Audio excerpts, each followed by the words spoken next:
A genealogia de Mateus que ele aborda aqui é a genealogia baseada no filho, ou melhor dizendo, em José. Sabemos que José não é o pai biológico de Cristo, mas sendo ele o pai adotivo, é por meio dele que vem a descendência de Cristo, não na carne, porque ele não é filho de José. Todavia ele, como José, como o pai, o cabeça da casa, e ele sendo um descendente de Davi agora, ou no caso Jesus, ele tem direito ao trono de Davi, por ele ser filho de José. Mas embora Mateus apresente essa genealogia com base em José, o livro de Lucas já coloca a genealogia de Cristo com base em Maria, de onde verdadeiramente vem o Cristo. Então, Cristo Jesus, no caso, ele é descendente de Davi, tanto por adoção, quanto por sangue, por ele ser filho de Maria. Só que Mateus ele faz um relato diferente aqui. No livro de Lucas não aparece nenhuma mulher, a não ser a própria Maria, que dá a luz a Jesus. Mas no livro de Mateus ele apresenta 5 mulheres, e dentro dessas 5 mulheres, só 2 que a gente pode dizer, que mulher exemplar. E o que eu quero apontar aqui nessa noite, é como eu tenho visto e tenho falado a vocês, que a primeira mulher que aparece nessa genealogia é Tamar, logo no início da nação de Israel, sendo as 12 tribos. Essa Tamar é nora de Judá. E essa Tamar, ela casa com um dos filhos de Judá. Ele morre cedo, então seu irmão toma ela para casamento para suceder um outro filho. E esse filho nasceria e seria do filho do seu irmão falecido. Esse filho não gosta dessa situação e o que é que ele faz? Ele não tem esse tipo de relação para consumar e gerar um bebê. Deus olha isso e vê que o coração daquele homem é maligno e o mata. Judá tem mais um filho, e esse filho era bem pequenininho e não podia se casar para suscitar descendência ao seu irmão.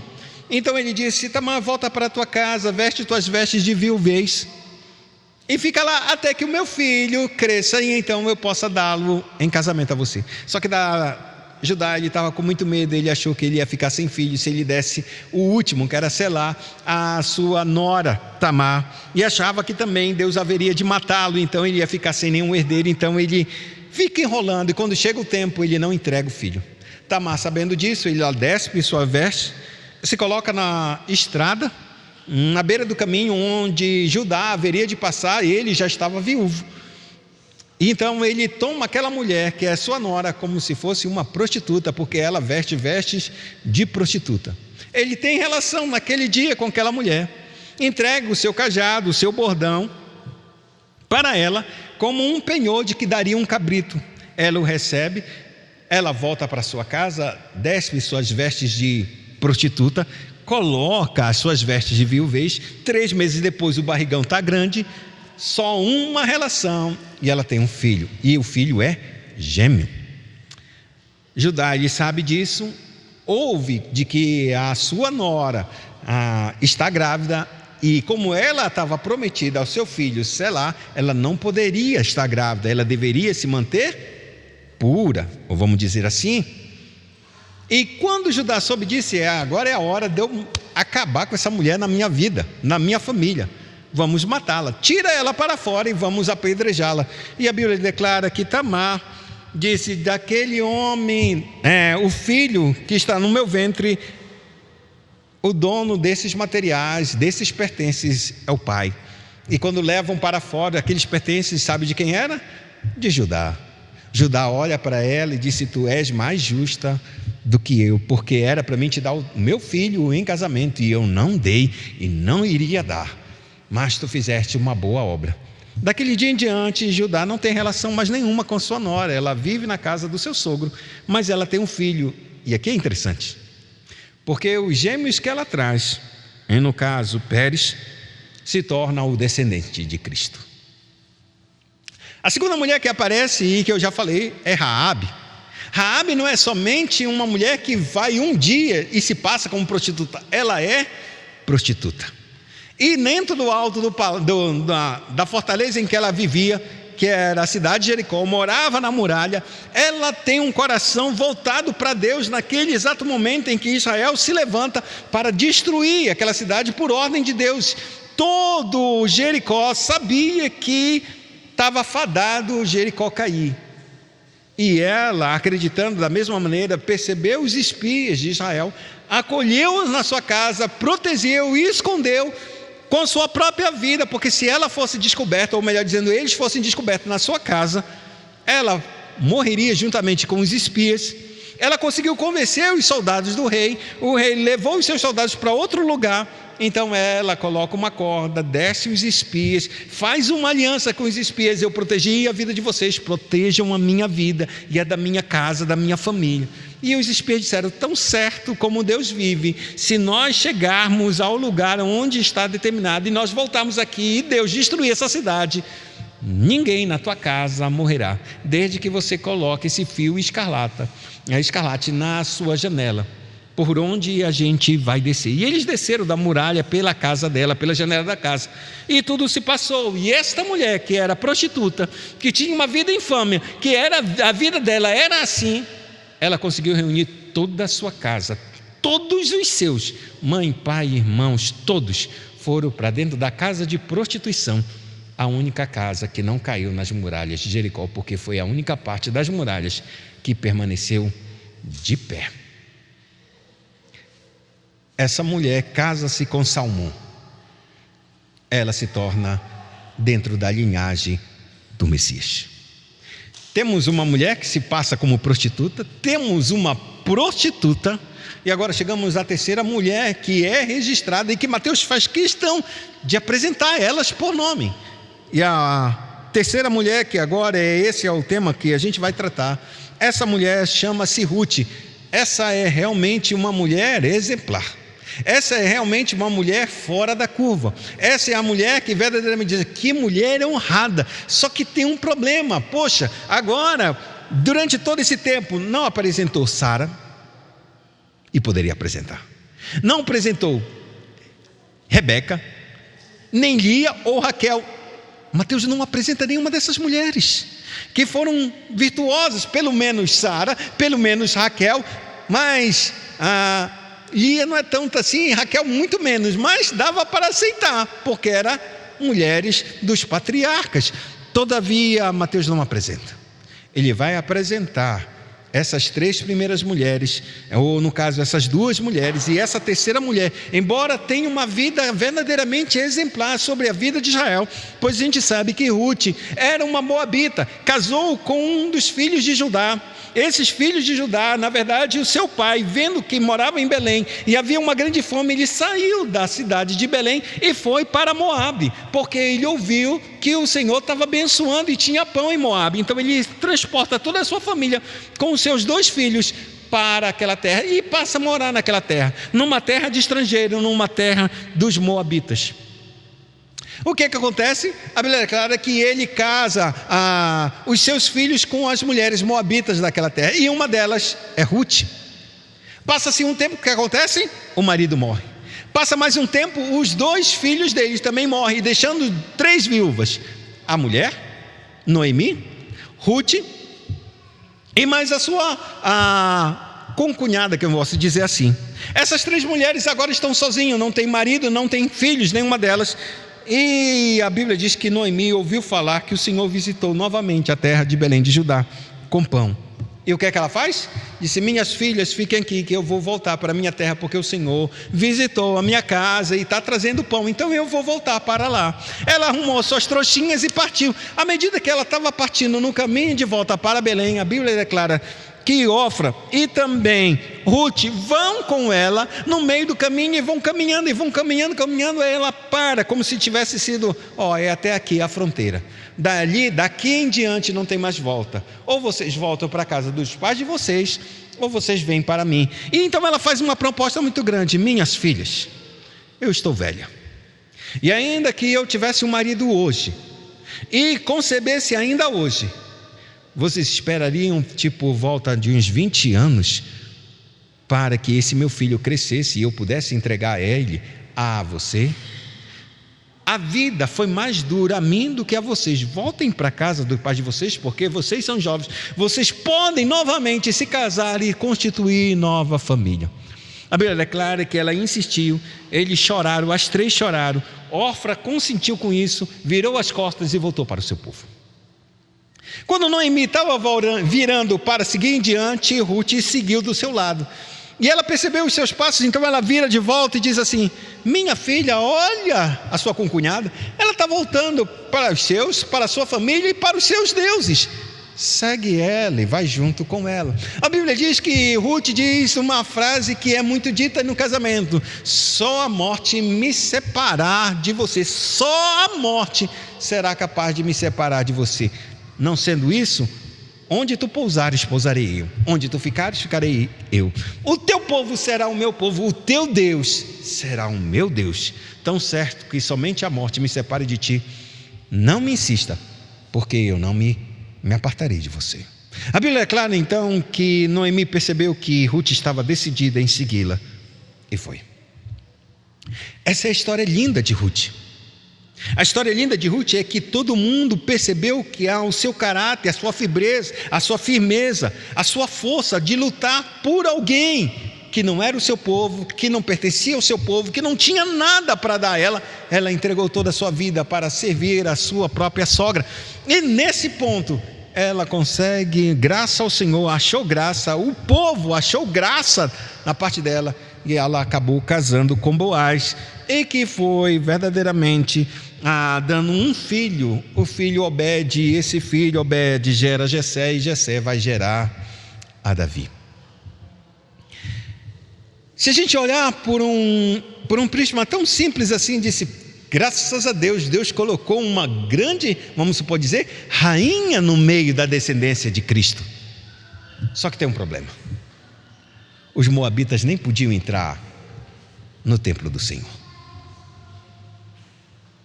Tinha mais um outro problema, porque os moabitas nasceram de um incesto entre a filha de Ló e o seu pai Ló. Elas duas, tanto os moabitas quanto os amonitas, são frutos de incesto, em que o seu pai e as suas duas filhas que escaparam de Sodoma e Gomorra vão para um lugar, uma cidade muito pequenininha, e eles percebem que a cidade pequenininha, que deveria ser destruída, não foi destruída, porque Ló disse: deixa eu permanecer naquela cidade, porque senão essa cidade seria destruída. E Deus disse: tudo bem, por causa de ti, pode ficar naquela cidade. E eles ficaram naquela cidade, e perceberam que aquela cidade ainda era muito ímpia, como Sodoma e Gomorra. Eles resolveram ir mais adiante e subiram e ficaram num monte morando, melhor dizendo. E nesse monte, as filhas de Ló perceberam de si mesmo: não vai ter homem, não vai ter casa, e o que é que a gente vai fazer? Nossa descendência acabará e nós não teremos mais uma dinastia, meu pai acabará aqui nessa terra. Vamos fazer o seguinte: nós daremos vinho ao nosso pai, embriagaremos ele, e então quando ele estiver bêbado, nós nos deitaremos com ele. E numa noite deitou uma irmã, e na outra noite deitou a outra irmã. Deitaram apenas uma única vez. A Bíblia diz que Ló não percebeu quando sua filha se deitou com ele e se levantou com ele, e nem no outro dia percebeu que a outra filha se deitara com ele e se levantara dessa cama. Fato é que nessas duas noites, todas duas conceberam filhos. Qual é a probabilidade para isso dar certo, irmão? Qual é a probabilidade? Qual é a probabilidade de Deus escolher Tamar para gerar um filho num único dia, irmão, uma única relação, e ter o filho? O que eu quero mostrar nessa noite é que, se você fosse Deus e eu também fôssemos Deus, e tivéssemos que gerar um filho, a gente escolheria a raça mais nobre, se a gente pode dizer que é a raça nessa terra. A gente escolheria a família mais decente, mais nobre, mais justa, só guerreiros, vencedores, só pessoas ilustres, só grandes homens com um caráter ilibado, irrepreensível, com uma moral excelente. Então a gente olharia: esse é o Messias, esse é o herdeiro, esse é o rei, esse é o dono, esse é o poderoso que deve assumir o trono. Sim, é esse. A gente colocaria as melhores pessoas, sem nenhum tipo de erro, sem nenhum tipo de bagunça em sua vida, seja no passado, seja do lado, uma vida e uma família perfeita. Só que Deus não é assim. Deus, Ele não separou os ricos, Ele não separou os ilustres. Ele poderia ter separado sua descendência de Samuel, Ele poderia ter separado sua descendência de Daniel, Ele poderia ter separado sua descendência até mesmo de Jó. Ele não separou. E a Bíblia diz que Ele nomeia esses 3 homens que eu acabei de falar, Jó, Samuel e Daniel, como os homens mais justos que andaram sobre a face da terra. Não separou. Porque Deus queria mostrar para a gente uma coisa: quando Ele veio salvar todos os homens, todas as nações, todas as famílias, da família mais perversa que possa existir. Deus está suscitando um Salvador. Da família mais caída e quebrada que possa existir, Deus suscitou um Salvador.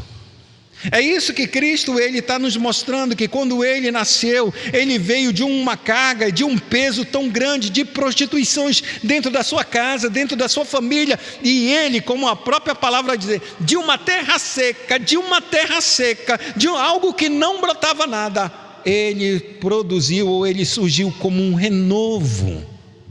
De uma casa, que Ele está dizendo, da casa de Davi, onde não deveria ter mais nenhuma vida, não deveria ter nenhum vigor ou fervor, ou tipo que a gente pode dizer, nenhum broto.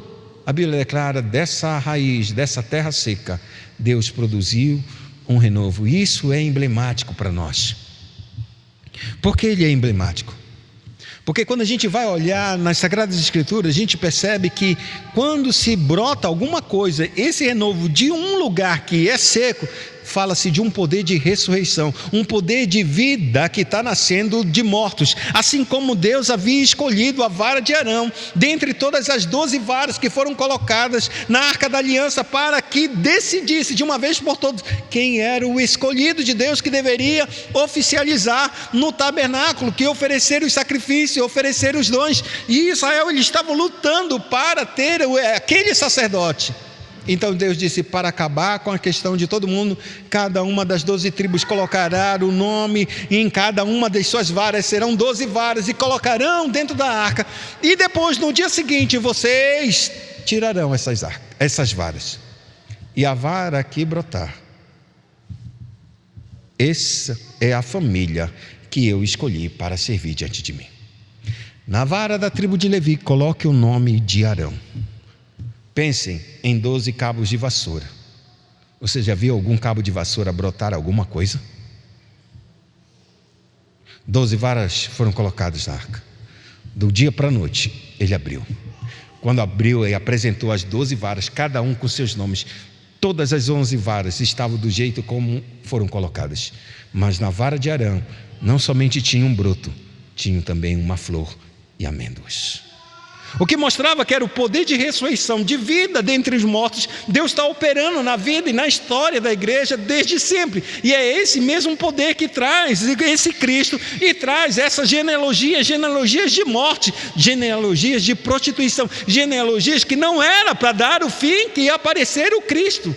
Mas é exatamente nessa raiz de terra seca, onde não se pode produzir nenhum tipo de esperança, Deus está produzindo vida. E vida eterna. É por isso que o Evangelho de Mateus, ele é muito poderoso e muito maravilhoso, porque ele vai fechar algumas lacunas sobre o povo de Israel. Ele vai apresentar o Cristo como o descendente de Davi, filho de Abraão. Ele é filho de Davi, filho de Abraão. Mas nessa linhagem tão maravilhosa, se ele só dissesse isso, amados, ficaria alguma coisa na nossa cabeça. Poxa, mas também Cristo só vem de uma descendência tão bonita, tão maravilhosa. Davi, um matador de gigantes, Abraão, o amigo de Deus. Davi ainda é chamado verdadeiramente o amado de sua alma. Então Deus deve estar separando pessoas exatamente que Ele mais ama. Só que quando Mateus ele escreve o seu texto, ele apresenta essas 5 mulheres. E dessas 5 mulheres, 3 são estrangeiras. As outras 2 que são do povo de Israel, uma é Maria e a outra é mulher de Urias, Betseba, adúltera. O que eu quero mostrar nessa noite, irmãos, que a descendência de Cristo, quando a gente olha para Ele, não era para Ele ser, não era para vingar, não era para nascer, não era para ser. Mas Deus, em sua infinita graça e misericórdia, Ele conduziu toda a humanidade, irmãos, para que nós pudéssemos olhar para a nossa humanidade impura, nossa humanidade prostituta, que servimos a outros deuses, e Deus não se importou com isso. Ele se fez carne à semelhança de nós e compartilhou esses mesmos pecados, no caso seguinte, as mesmas tentações que eu e você. E por que Ele compartilha isso? Porque Ele vem dessa geração. Ele é o santo, mas nasce de pecadores. Nasce com uma inclinação? Não. Nasce com esse poder do pecado atormentando. O que atormenta a minha vida e a sua vida nasceu sobre a vida de Cristo. Pressão, a história, as coisas erradas que suas famílias fizeram, como Ele caminhou, e tudo isso Mateus apresenta para nós, para entender que o nosso Salvador é um como nós, que tem suas fraquezas, que tem uma história passada, que na família dele não só tem ovelhas boas, tem ovelhas perdidas, ovelha negra, como a gente diz assim. E tudo Cristo absorveu, aceitou, e quis vir e salvar essa humanidade perdida. E nessa noite, amados, não tem outra coisa nós não olharmos para esse Cristo e ver o plano de salvação de Deus, que Ele não está salvando um povo. Ele não veio para um judeu ou para a nação de judeu. Ele veio para toda a humanidade. A promessa foi lá em Gênesis 3,15. Um redentor eu vou levantar, um descendente da mulher. Ele vai te destruir, ele vai esmagar a tua cabeça, Satanás. Ele vai destruir o teu poder. E ele vai destruir esse poder por meio de uma picada que tu vais dar nele. Por meio da sua morte, ele vai trazer redenção ao homem. E nessa noite, amados, eu queria colocar isso no teu coração.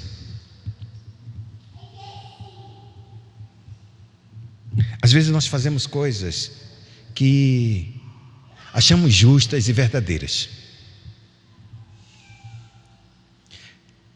e os nossos olhos podem até ser justificadas,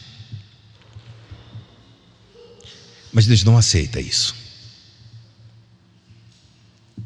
Judá falou isso de Tamar: tu és mais justa do que eu. Não é porque uma pessoa é mais justa do que eu que ela é justa diante de Deus. A Bíblia diz claramente que Raabe era prostituta, e então, pela fé, ela está sendo colocada até na galeria dos heróis da fé. Ela foi justificada por sua fé. Isso não mudou sua conduta e seu erro no passado. Não é porque ela teve fé em Deus que a sua vida pregressa, tudo foi transformado e tudo está certo. Nunca está certo. Há um pecado que deveria ser pago e ela pagou, porque ela morreu. E o Cristo pagou a morte eterna dela. Não pagou a sua morte física, mas pagou a sua morte eterna. Ruth, da mesma forma, não deveria ter nascido se não fosse o incesto de seus antepassados.